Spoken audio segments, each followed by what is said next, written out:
Everyone welcome back to our another mini blog. आज जेहेतु मो बर्थडे आ मो मनटा भारी दुख कारण आपण मैंने ना विश करछंती ना मोर बर्थडे किसी शॉपिंग हेची सेति बोले बाबा कहले कि चल बाहर जीवा शॉपिंग भाई तो मन खुशी रे मोडी बाहर की पळौतली शॉपिंग आ गला को मो जगार दर्शन हो गला। आज आखि पवित्र हो गला।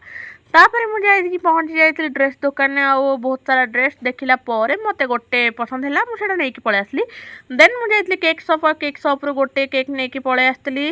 देन मो केकटा पूरा पैकिंग होगी मुझे धरिकी पलि आसली कुआड़ ना मिठा सॉप रे मु किछिटा भेराइटी मिठा नहीं कि आसी।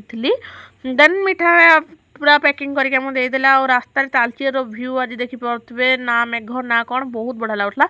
एठी मो ड्रेस पेंट धरिकी पूरा हालिया तापर पुणी महाबाहूर से चका आखि देखिकी ना आत्माटा पूरा शांति गला। आज जन्मदिन बहुत बढ़िया जीव मोर। देन ये मो बाइक पर गोटे कथा भावुली बसिकी कि मु काश बाइक चल पारती कि छाड़। देन घर को आसिक फ्रेश हो गाधे कि मु ड्रेस पिन नहीं ड्रेसटा केमती लगे कमेंट रे कहे। ये आमर वर्षा को जिते न डाकिले भी से दौड़ी आसी कहीं छाड़ा मुझे जानी पारुनी। देन ये सन्ध्या बेले टिके रेडी होउथली जेहेतु मोर टिके फोटोशूट करार था से तो ये सब जिन लगे सारापर केम देखा टिके कमेंट निश्चित तो कहे। तापर केक अवस्था देखूँ मुझे आसला बेलू मिठा डबा थोड़ी देती अवस्था कौन काटा योग्य भी नाला। तापर ये आम घरे समस्ते मिसिकी बसिकी टिके केक काटने एमती किसी डेकोरेशन नाला बस सिंपली ही केक काटार था से बोली केक ही काटिदेली। मोर एत आइडिया नाला कि मुझे बर्थडे सेलिब्रेशन करी। तापर कौन सरला गोटे जिनस ना मु केक खाइबी और जी खाऊ न खाऊ भातीगला मोर तो निहाती दरकार केक से खाईदेली।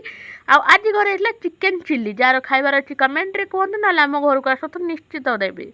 देन यही मिठाटा आपण मानी जेहेतु मत एत भल पाइबा देते एत खुशी दिखती तो से मो बर्थडे स्पेशल आपण मिठा धन्यवाद जो मैंने मते इंस्टाग्राम रे कोलाब देइचंती इंस्टाग्राम रे स्टोरी पकेइचंती कि इंस्टाग्राम रे कोथरे भी विश करन से मानको धन्यवाद। एई टाइप रो सब बेले मते भल पाउछन। Love you.